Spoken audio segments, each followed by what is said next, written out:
কর্মপ্রেক্ষন্তস্য দেবস্য সেবা।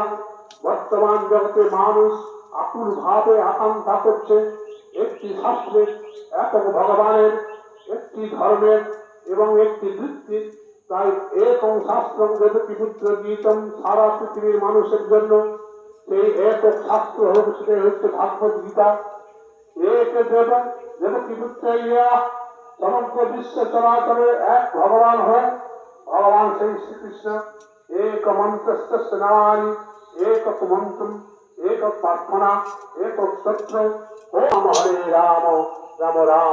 ভগবান সেই শ্রীকৃষ্ণ সেবা করা, আর সেবা করা শ্রীকৃষ্ণের সেবা করা, এই হোক আমাদের ব্রত। হরে কৃষ্ণ। মহাদেব বাবা কি জয়। ओम श्री श्री महादेव बाबा नमः। ओम श्री श्री महादेव बाबा